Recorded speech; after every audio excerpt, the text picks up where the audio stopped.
Hi friends, welcome back to Sarah's Easy Cooking. ഇന്നത്തെ recipe വളരെ എളുപ്പത്തിൽ തയ്യാറാക്കാൻ പറ്റുന്ന ഒരു അടിപൊളി മട്ടൻ കുറുമയുടെ റെസിപ്പിയാണ്. ഈ ഒരു ടേസ്റ്റി ആയിട്ടുള്ള ഒരു മട്ടൻ കുറുമ എങ്ങനെ നമുക്ക് തയ്യാറാക്കാമെന്ന് നോക്കാം. ആദ്യം നമുക്ക് ഈ കറിക്ക് വേണ്ടിയിട്ടുള്ള മസാല തയ്യാറാക്കാം. അതിനുവേണ്ടി ഒരു പാൻ ചൂടായാൽ ഇതിലേക്ക് ഒരു 2 ടേബിൾ സ്പൂൺ വെളിച്ചെണ്ണ ഒഴിച്ചു കൊടുക്കാം. ഈ വെളിച്ചെണ്ണ ഒന്ന് ചൂടായാൽ ഇതിലേക്ക് 3 ഗ്രാമ്പും ഒരു ചെറിയ പീസ് പട്ട ഇതിലേക്കൊന്ന് ഇട്ട് കൊടുക്കാം. ഇതൊക്കെ ഒന്ന് പൊട്ടിക്കഴിഞ്ഞാൽ ഇതിലേക്ക് 1/2 ടീസ്പൂൺ പെരിഞ്ജീരകം കൂടി ഇതിലേക്ക് ഇട്ട് കൊടുക്കാം. എന്നിട്ട് നല്ലോണം ഒന്ന് മിക്സ് ചെയ്തെടുക്കാം.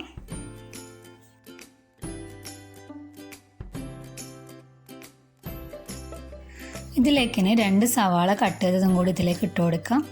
എന്നിട്ട് നല്ലോണം ഒന്ന് വഴറ്റിയെടുക്കാം.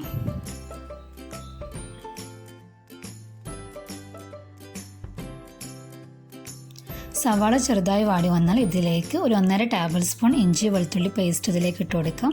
ഒരു 5 പച്ചമുളക് ഇതിലേക്ക് ഇട്ട് കൊടുക്കാം. ഇതിലേക്ക് മുളക് പൊടി ചേർക്കാത്തത് കൊണ്ടാണ് 5 പച്ചമുളക് എടുത്തത്. ഇതൊക്കെ നല്ലോണം ഒന്ന് മിക്സ് ചെയ്തെടുക്കാം.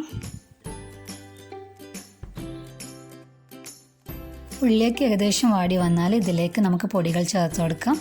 1.5 ടേബിൾ സ്പൂൺ മല്ലിപ്പൊടിയും 1/2 ടീസ്പൂൺ മഞ്ഞൾപ്പൊടി, 1.5 ടേബിൾ സ്പൂൺ കുരുമുളക് പൊടിയും കൂടി ഇതിലേക്ക് ഇട്ട് നല്ലോണം ഒന്ന് മിക്സ് ചെയ്തെടുക്കാം. മസാലയൊക്കെ ഒന്ന് മൂത്ത് വന്നാൽ ഇതിലേക്ക് ഒരു വലിയ തക്കാളി കട്ട് ചെയ്തതും കൂടി ഇതിലേക്ക് ഇട്ട് കൊടുക്കാം. എന്നിട്ട് നല്ലോണം ഒന്ന് മിക്സ് ചെയ്തെടുക്കാം.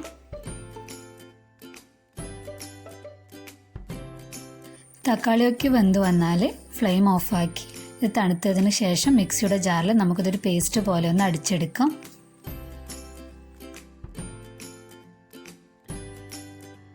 നമുക്കൊരു 10-12 അണ്ടിപ്പരിപ്പ് കുതിർത്തി വെച്ചതാണ്. ഇതൊരു മിക്സിയുടെ ജാറിലിട്ട് നല്ലൊരു പേസ്റ്റ് പോലെ ഒന്ന് അടിച്ചെടുക്കാം. ഒരു പ്രഷർ കുക്കറിലേക്ക് ഒരു 1/2 കിലോ മട്ടൻ ഞാൻ ഇട്ട് കൊടുക്കുന്നുണ്ട്.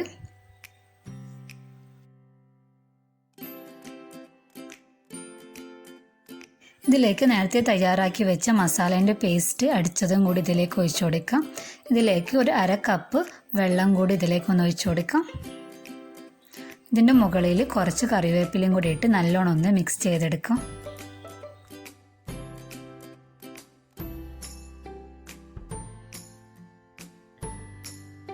ആവശ്യത്തിനുള്ള ഉപ്പും കൂടി ഇതിലേക്ക് ഇട്ട് നല്ലോണം ഒന്ന് മിക്സ് ചെയ്തെടുക്കാം.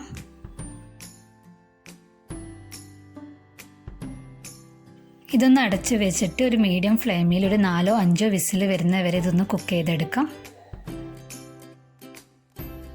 മട്ടൻ ഇവിടെ കുക്കായി വന്നിട്ടുണ്ട്. ഇനി നമുക്കിതൊരു മീഡിയം ഫ്ലെയിമിലൊന്ന് കുക്ക് ചെയ്തെടുക്കാം. ഇതിലേക്ക് ഒരു 1/4 ടീസ്പൂണിൽ കുറവ് ഗരം മസാല പൗഡറും കൂടി ഇതിലേക്കൊന്ന് ഇട്ട് നല്ലോണം ഒന്ന് മിക്സ് ചെയ്തെടുക്കാം.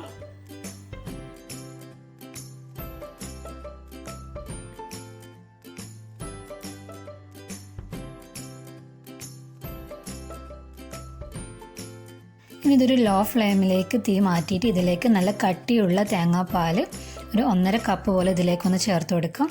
എന്നിട്ട് നല്ലോണം ഒന്ന് മിക്സ് ചെയ്യാം.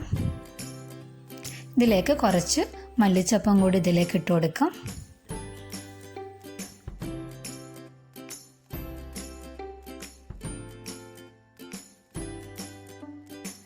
ഇതിലേക്ക് അടിച്ചു വെച്ചിട്ടുള്ള കാഷ്നട്ടിൻ്റെ പേസ്റ്റും കൂടി ഇതിലേക്കൊന്ന് ഒഴിച്ചു കൊടുക്കാം. ഇതൊക്കെ നല്ലോണം ഒന്ന് മിക്സ് ചെയ്തെടുക്കാം. തേങ്ങാപ്പാൽ ചേർത്തതിന് ശേഷം തീ ഒന്ന് തിളക്കുന്നതിൻ്റെ മുമ്പായിട്ട് നമുക്ക് ഫ്ലെയിം ഒന്ന് ഓഫ് ചെയ്യാം. ഈ ഗ്രേവി ഇപ്പോൾ ഇങ്ങനെ കാണുമ്പോൾ കുറച്ച് ലൂസായ പോലെ ഉണ്ടാവും. പക്ഷേ നമ്മളിതൊരു 10 മിനിറ്റ് ഒന്ന് അടച്ച് വെച്ചിട്ട് ഇത് സെർവിങ് പ്ലേറ്റിലേക്ക് എടുക്കുമ്പോഴത്തേക്ക് ഇത് കറി ഒന്ന് തിക്കായിട്ടുണ്ടാവും. പൊറോട്ടേൻ്റെ കൂടെയും പത്തിരീൻ്റെ കൂടെയൊക്കെ കഴിക്കാൻ പറ്റിയൊരു അടിപൊളി മട്ടൻ കുറുമയാണ്. എല്ലാവരും ഒരിക്കലെങ്കിലും ഇതുപോലെ ഒന്ന് ട്രൈ ചെയ്ത് നോക്കുക. നിങ്ങൾക്ക് എൻ്റെ ഈ ചാനൽ ഇഷ്ടമായാൽ please like, share and subscribe.